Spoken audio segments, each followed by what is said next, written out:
I know you guys all probably are more privy to what's going on here at Pump Science than the rest of the market, but essentially they take a compound or a specific mixture of different compounds, right? And they put them together and they feed them through a series of animal testing. The animal testing costs money, and they get that money from a fee that happens on the trading volume of the token. So they're tokenizing that IP, and then they are letting people trade it, and then the trading fees generated will be given to fund the research. And then as they get through all of the research, whatever compounds are the best at advancing human lifespan, or the animals that they're testing it on, their lifespans and different biomarkers of those animals, those will get put into a compound that can be for sale as a supplement. So they get that real world consumer facing product. C. elegans. They're microscopic worms. They're about the size of your eyelash. And we are working with a company that has basically automated lifespan testing for these experiments. Not only are they helping us develop AI-ready datasets, but they have embedded AI into their experiments to bring down the cost. And so what we can do with basically $500 and a compound is get an effect of whether it extends life with 120 animals, which is pretty cool. Does it predict whether it'll extend our lives?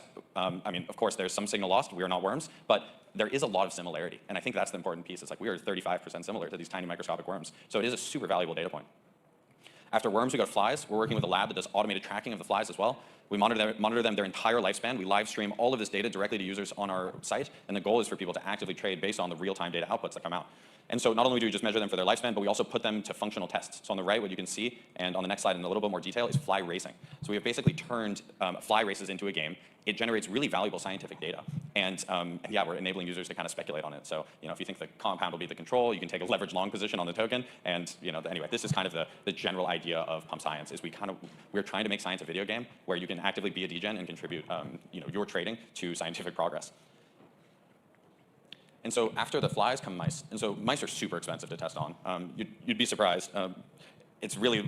It is definitely a tall ask to be able to fundraise for a mouse experiment. So this is why we run a third. And so yeah, same thing here. We're working with labs that are doing automated tracking. And the important piece here is that you can run functional tests. You can also test a mouse its whole life, but it's not super exciting to just watch mice slowly die. And so we want to make this like actually an engaging experience. And so by enabling live streaming, by creating these functional tests in addition to just the general lifespan experiments, we're able to keep re-engaging users, bringing them back in, and actually make it an intrinsically fun experience to engage with. And so the last, obviously, class of experiment, which we're excited about doing, we have not done yet, is human testing. And so what's interesting here is, of course, we probably can't fund a human lifespan test. We'll die in the process. It just takes too long and it's too expensive. And so what we're looking for is surrogates for human lifespan. So what can we test and get as an endpoint that will predict whether or not a compound makes a human live longer? And what we have found to be the highest quality data point is called VO2 max. It's basically a measure of somebody's cardiorespiratory fitness. It's super cheap to get. Most wearables track it. And yeah, so therefore it's very distributed. You don't need to go get lab testing for it. You wear a smartwatch and you get the number. But yeah, so this it's basically one of the most predictive numbers for how long you live. So when we do human testing, this is likely the data point that we will look for as the primary endpoint. All right, so what data have we actually generated? So to date, we've run, 12 experiments, 5 on worms, 4 on flies, and we have found some interesting data. So rifampicin, which is a commonly prescribed antibiotic, increases the lifespan of C. elegans by 33%, pretty significant. And so yeah, we have 5 completed and 38 that are in progress right now.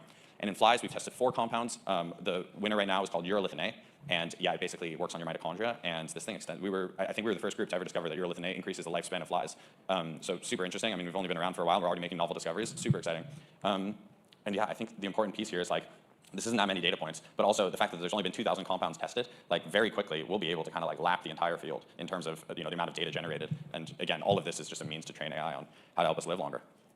So I think the question is like, what do we do with all the data once we get it? Like, are we just going to churn out data and that's the end game? We don't think so. We don't think that the data in itself is intrinsically valuable. We think that really where the value accrues and where we're excited about working with Molecule in this IP protocol is we think that the value accrues to the IP, the actual products that are developed and sold to consumers. And so that's our goal, is to basically either license what we find or develop consumer products ourselves that are actually data-backed longevity supplements.